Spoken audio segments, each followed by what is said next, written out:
할렐루야. 오늘은 시편 85편의 말씀을 가지고 우리 샬롬이라는 제목으로 함께 말씀을 나눠보고자 합니다. 우리 옆 사람과 인사해 볼까요? 샬롬. 네, 샬롬. 네. 우리 옆 사람과 그러면 한국말로 평안하십니까? 우리 인사 다시 해보겠습니다. 평안하십니까? 네. 오늘의 제목이 방금 한 것처럼 샬롬이라는 제목입니다. 샬롬은 우리가 모두 잘 알고 있다시피 유대인의 인사입니다. 그 뜻 또한 잘 알고 계실 것입니다. 평화 혹은 평안이라는 뜻을 가지고 있는 단어죠. 이것은 단순히 안락한 상태만을 뜻하는 평화가 아니라고 합니다. 그저 잘 먹고 잘 사는 것만을 의미하는 단어가 아니라는 것이죠. 어려움 중에서도 이길 수 있는 평안, 그리고 슬픔 중에서도 다시 일어날 수 있는 평안을 뜻하는 단어라고 합니다. 이는 완전하고 완전함과 또한 조화로우며 번영을 포함하는 포괄적인 평안을 뜻하는 단어입니다. 즉 우리에게 있어서 하나님께서 우리와 함께 하시어 우리가 무엇을 하든 어떤 상황이든 평안한 상태를 의미하는 것, 그것이 바로 샬롬이라고 합니다. 여기서 제가 질문을 여러분들께 하나 해보겠습니다. 우리가 쓰고 있는 성경인 이 개역 개정 성경에는 이 샬롬이라는 단어가 나올까요? 아니면 안 나올까요? 나올까요? 안 나올까요? 네, 정답은 안 나옵니다. 네, 이상하시죠? 정확한 이야기는 아니지만 나오긴 나오는데요. 우리가 쓰는 성경에는 샬롬으로 나오지 않고 살롬으로 나옵니다. 사사기 6장 24절에 이렇게 나옵니다. 기드온이 여호와를 위하여 거기서 제단을 쌓고 그것을 여호와 살롬이라 하였더라. 그것이 오늘까지 아비에셀 사람에게 속한 오브라에 있더라 라고 이 샬롬이 아닌 살롬이라고 나옵니다. 이는 사실 샬롬이라는 단어가 나오는 것이죠. 그냥 한글로 번역을 하는 과정 가운데 나온 현상이라고 할 수 있습니다. 그러면 한 가지 질문 더 드려보도록 하겠습니다. 성경에 이 샬롬의 이름을 가지고 있는 이 단어와 연관된 성경 속 인물이 있습니다. 그 인물은 누구일까요? 샬롬의 이름이 있습니다. 네, 맞습니다. 맞죠? 지금 힌트를 드렸죠. 살롬이었던 압살롬이 바로 그 사람입니다. 압살롬의 이름의 뜻은 평화의 아버지입니다. 압살롬은 우리가 잘 알다시피 다윗의 셋째 아들이었습니다. 그리고 우리가 잘 아는 사실 중에 하나는 압살롬은 이 이름의 뜻과 전혀 다른 삶을 산 인물이었습니다. 역설적이게도 압살롬은 이 이름과 달리 평화의 아버지가 아니라 아버지를 거역하고 반란을 일으킨 장본인이자 대명사가 된 인물이죠. 그런데 우리가 성경을 보면서 곰곰이 생각해 보면 평화의 아버지였던 이 압살롬이 그 이름을 따라 평화의 아버지가 된 것이 아니라 반역의 아버지가 된 이유는 압살롬은 하나님의 뜻을 따라 살아갔던 인물이 아니라 자신이 보기 좋은 대로 살았으며 자신의 뜻에 따라 행하였던 사람이었기 때문입니다. 자신의 뜻을 따라 형인 암논을 죽였고요. 그리고 심지어는 아버지의 후궁들과 동침을 하는 일을 자행했던 인물이 바로 이 압살롬입니다. 그러나 사무엘하 17장 4절에 이렇게 기록되어 있습니다. 압살롬과 온 이스라엘 사람들이 이르되 아렉 사람 후세의 계략은 아히도벨의 계략보다 낫다 하니 이는 여호와께서 압살롬에게 화를 내리려 하사라고 되어 있습니다. 즉 압살롬은 하나님의 뜻을 따라 사는 사람이 아니라 하나님께 화를 입은 사람이라는 것입니다. 자신이 보기 좋은 대로 살았던 인물이기에 그 이름을 따라 평화의 아버지가 아니라 반역의 사람이 되어 버렸던 것이죠. 그러한 압살롬을 하나님께서는 그에게 화를 내리십니다. 결국 압살롬의 결말은 우리가 너무나도 잘 알고 있을 것입니다. 우리는 압살롬처럼 하나님의 뜻을 거역하는 사람이 아니라 진짜 샬롬, 주님께서 허락하시는 그 평안의 삶을 살기를 간절히 소망합니다. 우리가 샬롬의 삶을 살기 위한 방법은 이미 답이 나왔습니다. 바로 하나님과 동행하는 삶을 살 때 샬롬, 즉 평안의 삶을 살게 될 줄 믿습니다. 간절히 바라고 원하옵기는 주께서 허락하신 이 샬롬, 즉 평안의 삶을 살아가는 저와 여러분들 영동중앙의 모든 성도들이 되기를 간절히 소망합니다. 오늘은 이 샬롬의 모습을 시편 85편 고백 속에서 찾아보기를 소망하는 것입니다. 오늘 본문 시편 85편은 고라 자손의 시라고 되어 있는 것을 볼 수 있죠. 고라 자손은 누구인가 하면요, 모세의 사촌이었습니다. 그리고 그의 자손들은 출애굽 시기에 이스라엘의 백성들이 모세에게 반역을 일으키는데 그 반역에 가담하지 않았던 사람들이었다고 합니다. 그래서 그들은 후에 성전 문지기가 되기도 하고요, 찬양을 하는 사람들이 되기도 하고요, 또한 빵을 굽는 성전의 일을, 하나님을 섬기는 일을 맡아 하게 되었다고 합니다. 대표적인 인물이 사무엘 선지자가 그 고라의 자손이고요, 또한 헤만이라는 사람이 고라의 자손이라고 합니다. 그 고라의 자손들, 누가 쓴지, 그 자손 중에 누가 쓴지 알지는 못하지만 그 고라의 자손이 쓴 그 시를 오늘은 살펴보기를 소망합니다. 오늘 본문 시편 85편의 시대적인 배경은 남유다가 바빌론에 의해서 멸망하고 바빌론으로 많은 사람들이 잡혀가게 되는데, 그 잡혀갔던 유대인들이 이스라엘로 다시 돌아온 당시에 지어진 시라고 보는 게 대체적이라고 합니다. 그럼 이 시에서는 과연 무엇을 이야기하고 있기에, 그리고 이 시 속에서 샬롬의 삶은 어떤 삶이라고 이야기하고 있을까요? 그 첫 번째는, 샬롬의 삶 첫 번째는 하나님을 기억하고 하나님의 주권을 인정할 때 샬롬의 삶을 살 수 있다라고 합니다. 오늘 본문 1절에서 우리 3절을 다시 한번 읽어볼까요? 1절에서 3절입니다. 시작. 여호와여, 주께서 주의 땅에 은혜를 베푸사 야곱의 포로된 자들이 돌아오게 하셨으며 주의 백성의 죄악을 사하시고 그들의 모든 죄를 덮으셨나이다. 셀라. 주의 모든 분노를 거두시며 주의 진노를 돌이키셨나이다. 아멘. 그렇습니다. 오늘 본문의 고백은 하나님께서 모든 것을 주관하고 계신다는 것을 이야기하고 있습니다.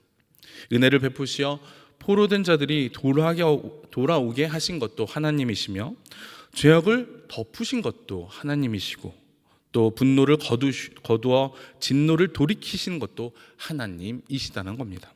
그리고 그 하나님을 기억하고 인정하라는 고백입니다. 우리는 우리의 삶에 있어서 하나님께서 항상 우리와 함께 하는 것을 인정해야 합니다.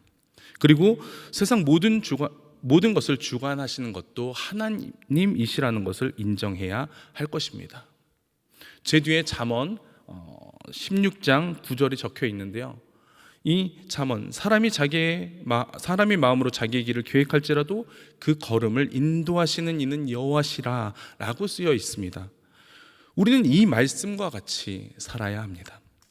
우리가 우리의 계획을 악착같이 우리의 생각으로 하려고 할 때 그것은 어찌 보면 교만일 수도 있고 어찌 보면 아집이 되고 말 것입니다. 하나님께서는 우리에게 많은 비전을 주시고 소망을 허락하십니다. 품게 하시며 계획해 하시지만 그 길을 인도하시며 이루시는 분은 하나님이심을 우리는 기억해야 합니다.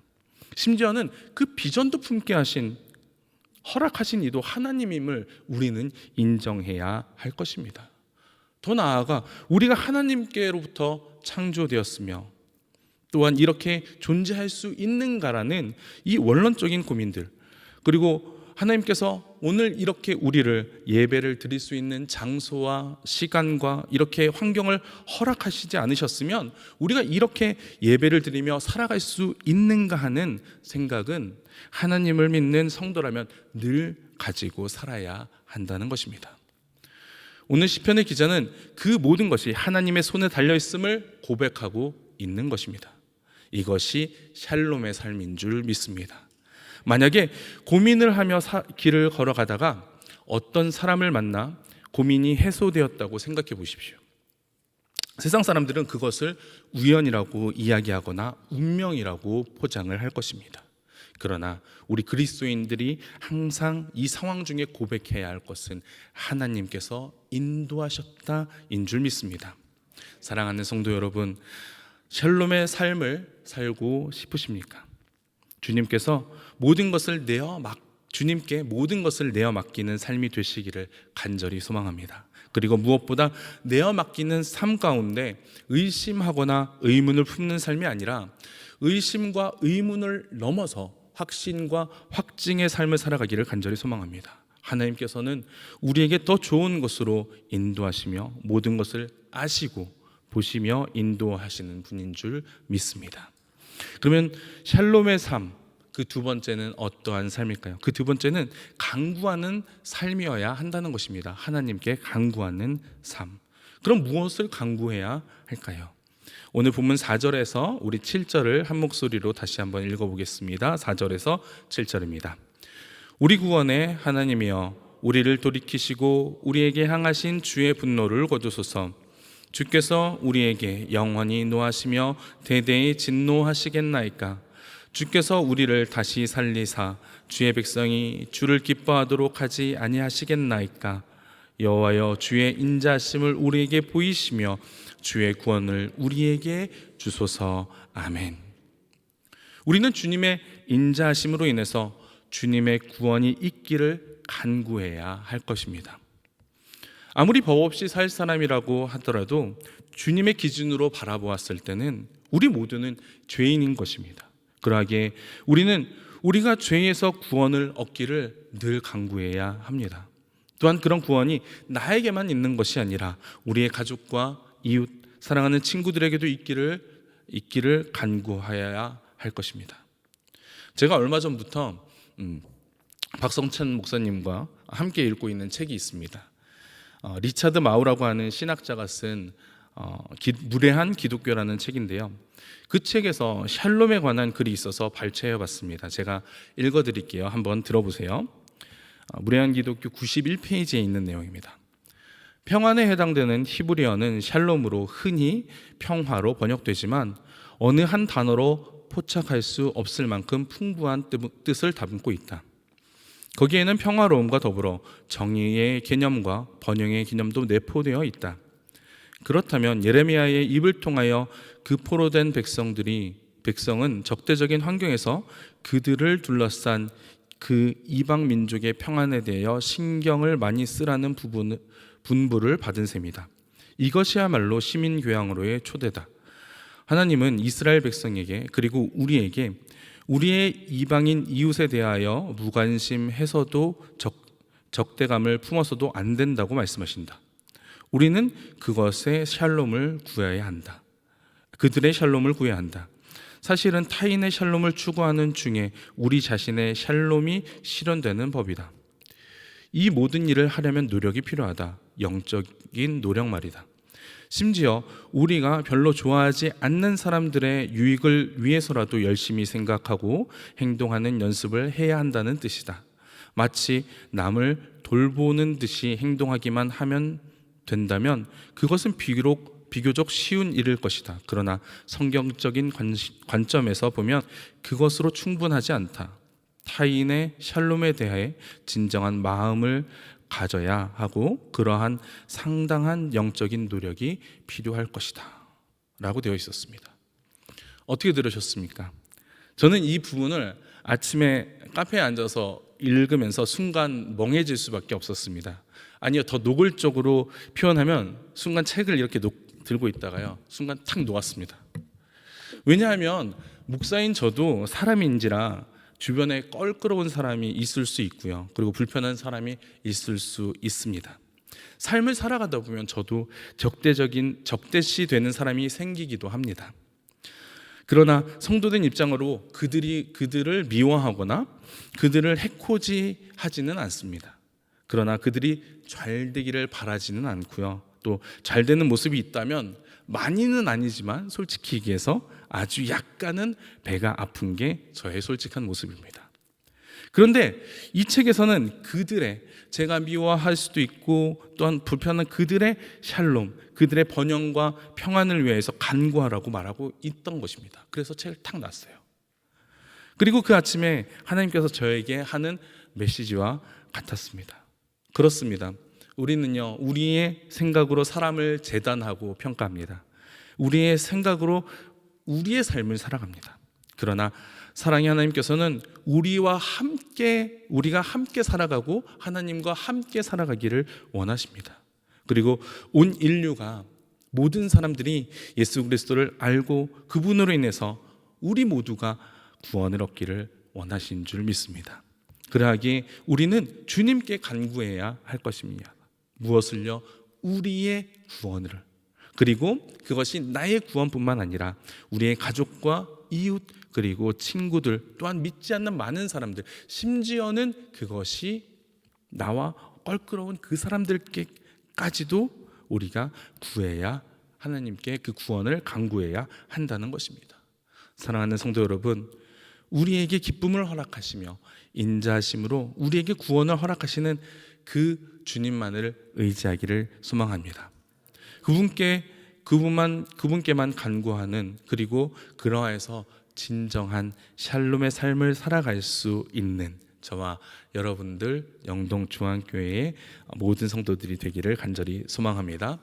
그러면 샬롬의 삶 그 세 번째는요, 하나님의 뜻을 알아야 한다는 것입니다.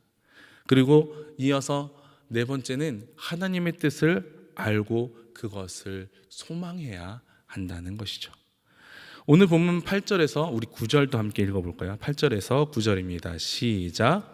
내가 하나님 여호와께서 하실 말씀을 들으리니 무릇 그의 백성 그의 성도들에게 화평을 말씀하신 것이라. 그들은 다시 어리석은 대로 돌아가지 말지로다. 진실로 그의 구원이 그의 경외하는 자에게 가까우니 영광이 우리 땅에 머무리이다. 아멘. 시편의 기자는 8절에 이렇게 이야기합니다. 내가 하나님 여호와께서 하실 말씀을 듣는다라고 말합니다. 즉 하나님의 뜻이 무엇인지 기도 중에, 또한 말씀 중에, 또한 인생 중에 알기를 소망한다는 것입니다.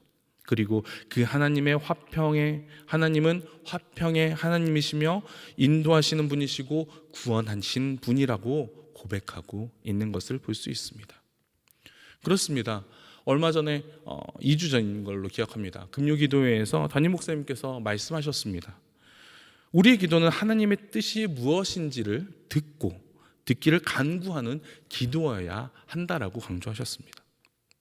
우리는 하나님의 뜻을 알기 위하여 간구해야 할 것입니다. 하나님의 뜻을 듣기를 소망해야 할 것입니다. 삶 가운데 어려움을 만나셨습니까? 무슨 일을 진행하는 가운데 나의 힘과 능력으로 되지 않으시나요?